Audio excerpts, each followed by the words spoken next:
Hey everyone, how are you going today? Today we're going to talk about multicolor in the Dragon Ball Super card game. Multicolor is a concept that is quite oftenly used in many games. For example, Pokemon a while ago introduced dual types. They're not around anymore, but they were in the game for a while. And then Magic has always had for a while, at least for as long as I've known, they've had multicolor cards, multicolor lands, and just everything multicolor inclusive. Now, in Dragon Ball, multicolor was introduced in Set 7 and has been quite meta relevant since its release, especially in that Set 7 through Draft Box 5 format. And in the middle there, after the Saiyan Surge and the Namekian Surge expansions, Surge leaders from that point on were the main focus of the meta, with them being able to awaken at any point at which they like by putting two cards under their leader, the two cards having to be one of each color from the multicolored type that they are, and then having activate main / battles or activate mains on their backside where you get rid of a card under it, so it's twice per game effect, but that's essentially 2 turns, and that's kind of all you need at the end of the game to push through and end the game. But since multicolor's been revealed, they've always been relatively strong. However, since UW01 came out and Unisons, there hasn't been as much multicolor support. For example, these negates that were based upon having a unison in play, you could use them for free. Both of all four, so Wolfang, Fiststorm, Potential Unleashed, Release from Evil, and Final Hope Slash, all need you to have a monocolored leader. So mono red for Wolfang, mono green for Dormant, and so on and so forth. So a bit of power was taken away from the multicolor decks.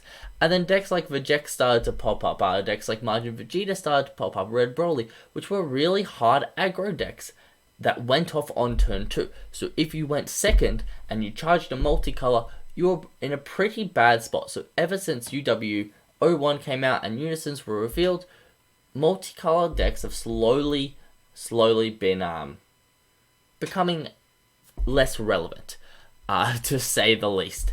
And Unisons are also part of that because there's no multicolor Unisons, which means to play a Unison, just say you're playing a Unison with a specified cost of 3, the first 3 turns you have to charge whatever color that Unison is.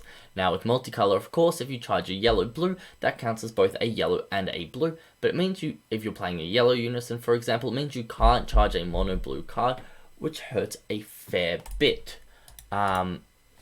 Now, each multicolor, so just going into what multicolor cards do and how they're different from monocolor cards, each multicolor card, or each combination of 2 colors to produce a multicolor has 3 keyword skills. So the first of which is Arrival. So not every card has Arrival, of course, but Arrival is unique, I believe, to multicolor cards. I can't think of any non-multicolor card that has Arrival. There could be one, but not 100% sure. But Arrival needs you to combo with a blue on a yellow if it's a blue-yellow Arrival card, or green and red for a green-red Arrival card.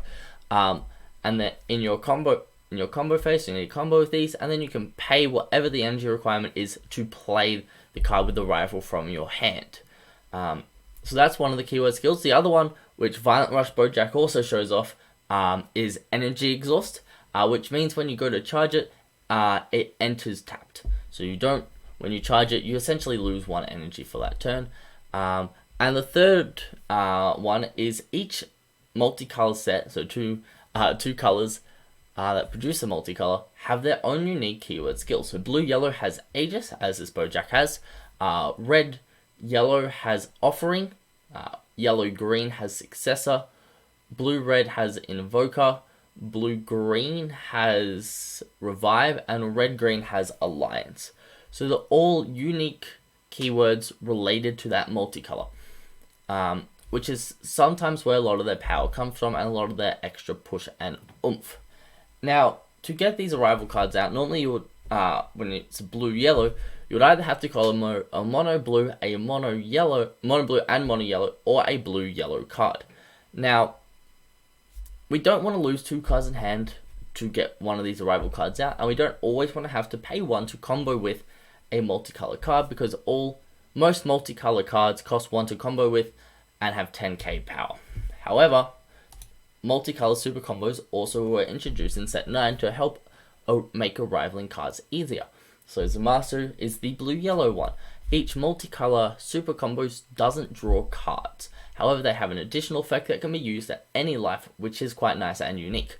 So Zamasu's, when you combo with this card from your hand, you choose one of your opponent's leaders or battle cards and switch them to rest mode. So it's very good, very defensive super combo. Zamasu was one of the best super combos in the game for a long time. However, what you may be noticing is multicolor lacks draw power because their super combos don't draw, and because arrivaling forces you to combo with cards. Like, yes, you do have to combo with cards a lot of the time defensively so you don't die.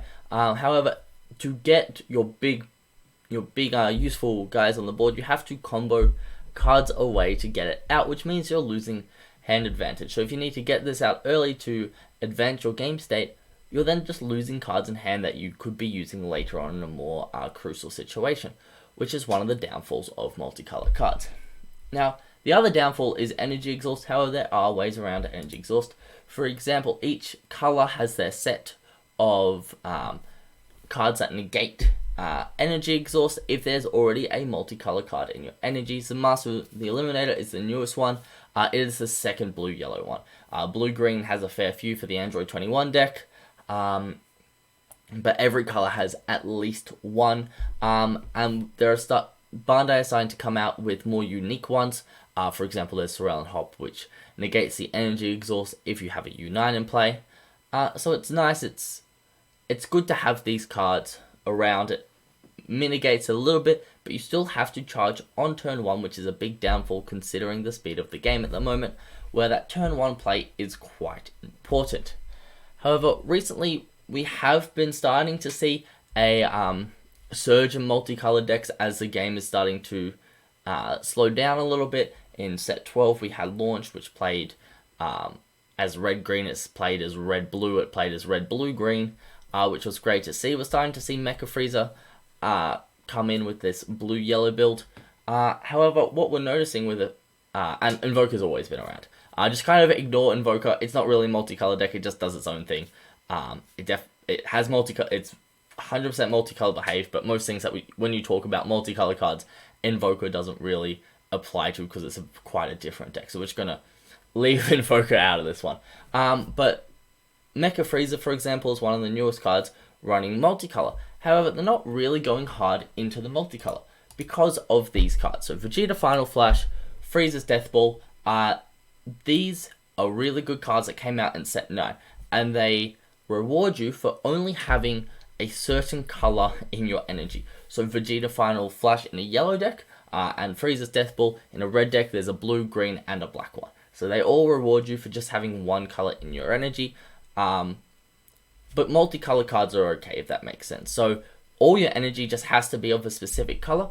It doesn't have to be mono. So like if you're playing a yellow-blue deck, all your energy and you want to play Vegeta's Final Flash, all your energy has to be yellow. However, yellow-blue still counts as yellow. These cards are starting to be played a lot more. Green's playing them to rip cards from your opponent's hand.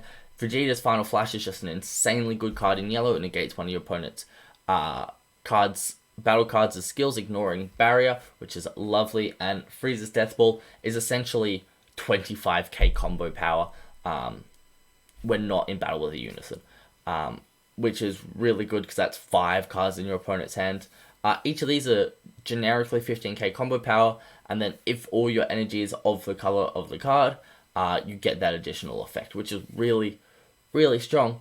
However, what that's meaning is we're not seeing true multicolor decks. We're not seeing decks which are half one color and half another color. So what does this mean? What am I saying by this? Where does that leave us?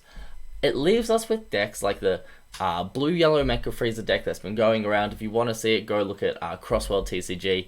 Joey does amazing stuff over there. But what that leaves us with is decks like that are running multicolor cards. So that blue-yellow Bojack. So basically those 3 blue-yellow cards are all being run in Mecha Freezer at the moment. purely for the sake of a card like Senzu Bean. Now, the deck doesn't really care about running many blue cards, it just wants Senzu Bean to extend its plays, which is fair enough because Senzu Bean is an insanely good card.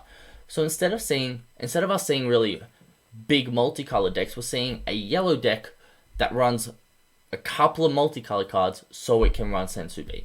Now, if Senzu Bean wasn't a card, it wouldn't be anywhere near as popular. For example, the Aegis, Bojack, and Zamasu super combo were running Mecha Freezer for a while before we started running Senzu Bean in there. However, they were all the blue-yellow cards run in the deck. There was no other cards being run in the deck. There was no multicolored charges. There was just Bojack and Zamasu.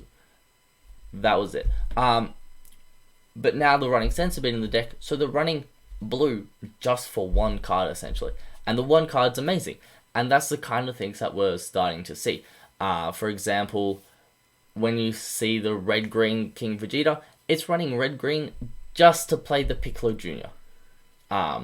Piccolo Jr. Eradicator of Peace. The decks are running half of a color. So they're running all yellow plus like a little bit of blue, for example, for Mecha Freezer, or all red with a little bit of green, just so they can run one or two specific cards that are just really, really good. Now, multicolor allows for this, but I don't know if this is the best direction for each multicolor combination of colors and each multicolored deck. However, it's the state we're at now, and unfortunately, besides this, we're not seeing too much multicolor in the game. However, in my next couple videos, I'm going to go over each multicolor combination in detail, and we're going to look at what each of the colors do, what's the best way to play them currently in the game competitively, or casually, fun, however you want to look at it. I'll go over all three. In addition to that, what Bandai can do to fix each of the colors to make them more playable, or just to make them synergize a bit more, reduce their bit more lackluster downfalls. If you enjoyed this one, guys, leave a like down below. Sorry I haven't put out a video in a while. I had some other stuff on, hadn't been really liking the videos I was trying to make. But hope you guys enjoyed this. This is going to end up being a 7-part series in total, this being the first one, and then each of the multicolored combinations down the line being another one. I'm going to try to get these out all before the ban list next Saturday, I don't think I'll be able to do it in time. I don't remember when it was, but hopefully before the multicolor reveals, but we'll see what happens there. Anyway, hope you guys enjoyed, and I will catch you guys next time. See ya.